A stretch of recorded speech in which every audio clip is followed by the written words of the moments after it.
Il fut un temps où les dettes étaient remboursées par l'esclavage.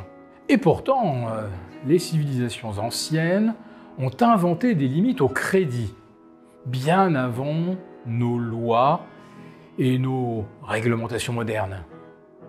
Hammurabi, le jubilé des Hébreux, les premières monnaies d'État, tout cela est bien plus qu'un souvenir d'archéologie. Ce sont les fondations de notre société de crédit. Ces peuples que nous croyons primitifs avaient déjà compris que le crédit sans borne détruit les civilisations. Aujourd'hui, Simone Wappler nous explique comment les anciens maîtrisaient ce que nous avons oublié. Merci de me retrouver pour ce deuxième épisode de notre brève histoire de la monnaie, de Sumer au Bitcoin. Donc, première partie, on avait vu la période préhistorique, Sumer, et puis on avait rapidement planté le principe que l'économie, ça consistait toujours à échanger quelque chose contre quelque chose, et que pour ce faire, il y a d'abord, dans le début de l'histoire, les gens ont recouru à la dette, au crédit, et puis que ensuite la monnaie d'argent a émergé au temps de Sumer. La monnaie de l'époque s'appelait le shekel, et elle était d'argent. Et cette monnaie, c'était pas du tout une monnaie d'État, c'est vraiment, ça s'est imposé par l'usage. Par l'usage, les gens ont trouvé que l'argent c'était bien, c'était commode, c'était bien reconnu, et c'est comme ça que c'est devenu monnaie. L'or, lui aussi, était plutôt un moyen de thésauriser, de mettre de l'argent de côté, si j'ose dire. Donc, je récapitule, on échange toujours quelque chose contre autre chose, et jamais quelque chose contre rien, sinon c'est pas de l'économie, c'est de la charité, c'est tout ce qu'on veut, mais ce n'est pas de l'économie. Pour ce faire, il y a comme moyen d'échange transitoire, il y a le crédit, qui est aussi la dette, et il y a la monnaie, qui, dans la nuit des temps, donc, est du shekel d'argent. Maintenant, on va sauter beaucoup de siècles. Alors, l'intérêt de la monnaie, c'est que si je passe par le crédit ou la dette, j'ai besoin d'une autorité, d'un tiers de confiance qui enregistre le crédit et la dette. Machin a échangé quelque chose, a donné quelque chose à Bidule, et Bidule reconnaît devoir quelque chose à Machin. L'intérêt de la monnaie, c'est qu'on n'a plus du tout besoin de ce jeu d'écriture. Machin vend quelque chose, il reçoit de la monnaie, des shekels d'argent, il va pouvoir attendre et puis il va pouvoir dépenser ces shekels d'argent dans autre chose. Donc le succès de la monnaie est évident et ça étend les zones d'échange, ça participe au commerce, là, puisque avec l'autorité de certification, on est prisonnier du scribe d'une certaine région, etc. Sinon, on prend sa petite caravane, on prend un peu d'argent, et puis on va aller commercer, négocier avec les autres. Donc, la monnaie sous forme d'argent métal connaît un vif succès. Entre parenthèses, d'ailleurs, ça plaît pas à tout le monde, parce que les autorités de l'époque voient les échanges leur échapper. Et qui dit échange, dit taxe et dit impôt. Mais donc cette monnaie, sous forme d'argent, commence à inonder le bassin méditerranéen. Et nous allons donc sauter quelques siècles, nous allons arriver en 560 avant Jésus-Christ, et nous allons voir la première monnaie d'État et la première arnaque. Alors, cette monnaie shekel d'argent, c'est de la monnaie privée. Elle peut apparaître sous des formes très diverses. Il y a des marchands qui frappent leur propre monnaie. Il y a même des pirates. Donc, quand on me donne de la monnaie d'argent en échange de quelque chose, il y a une phase un peu délicate qui consiste à me dire est-ce que c'est vraiment de l'argent? Est-ce que c'est pas de la triche? Ensuite, il faut peser pour savoir combien ça vaut réellement. Donc il y a un contrôle de la monnaie privée au moment de l'échange qui ralentit les échanges. Donc nous arrivons à 560 avant Jésus-Christ, nous arrivons en Lydie, qui est un petit royaume, cité-royaume au cœur de la Grèce. Vous le voyez sur cette carte, c'est au nord d'un triangle où en bas il y aurait la Crète, et puis la Crète à l'ouest et Chypre à l'est. Donc en Lydie règne Aliade II. Aliade II, c'est le père de Crésus. Crésus, on dit riche comme Crésus, il y a une raison. Parce qu'en Lydie coule le fleuve Pactole. Et le fleuve Pactole a une particularité, il charrie des pépites d'électrum. Ce qu'on appelle l'électrum, c'est un alliage naturel d'or et d'argent. Et là, Aliade a une idée absolument géniale.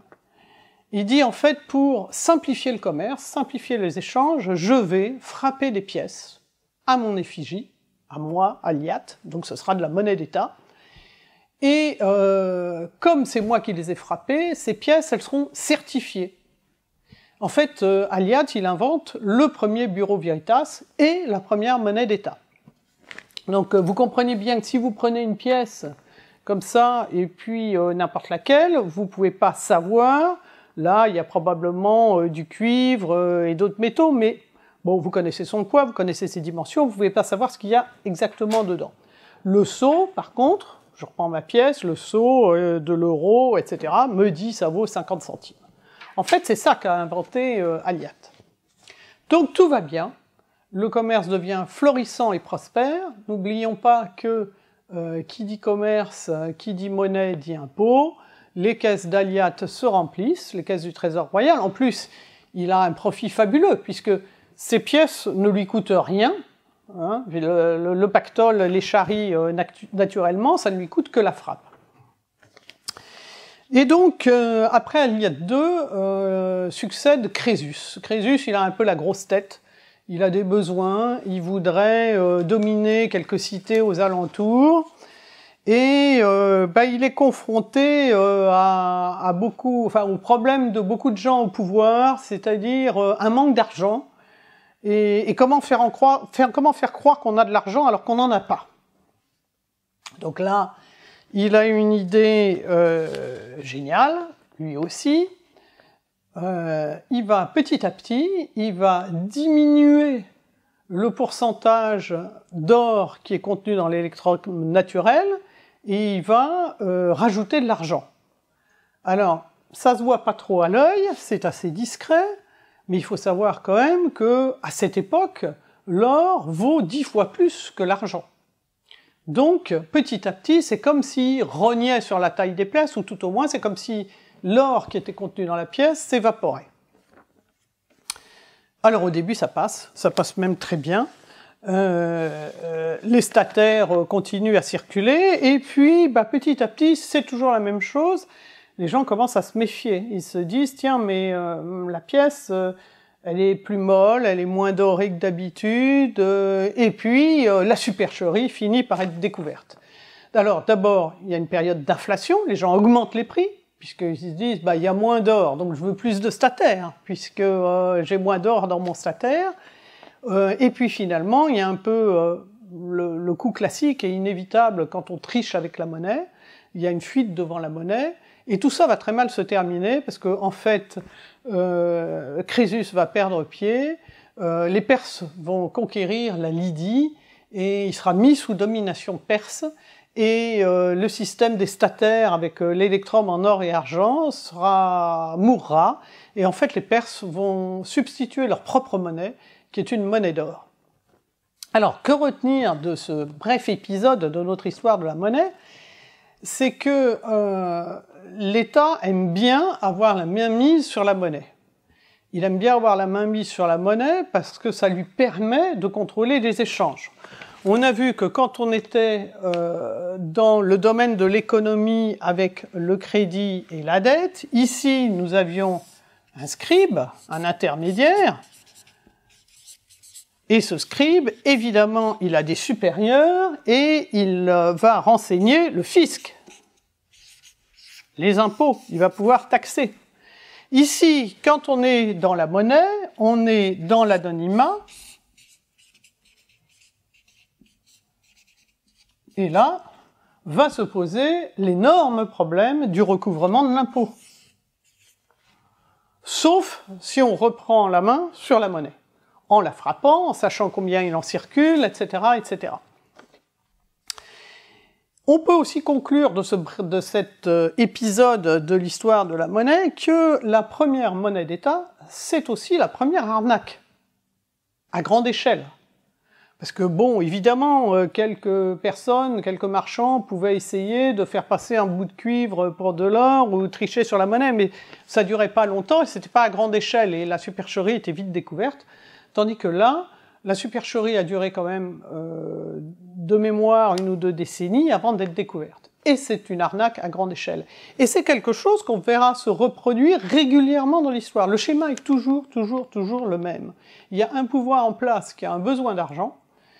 Il va chercher à tricher sur la monnaie, soit il va ce qu'on appelle la rogner. Alors la rogner, on diminue petit à petit les pièces, soit il va vouloir mettre des métaux, remplacer des métaux nobles par des métaux moins nobles. À chaque fois, petit à petit, la supercherie est découverte, et à chaque fois, il en résulte une hausse des prix, des troubles sociaux, la destitution du régime en place, etc. Mais c'est une constante qu'on verra se reproduire tout au long de l'histoire.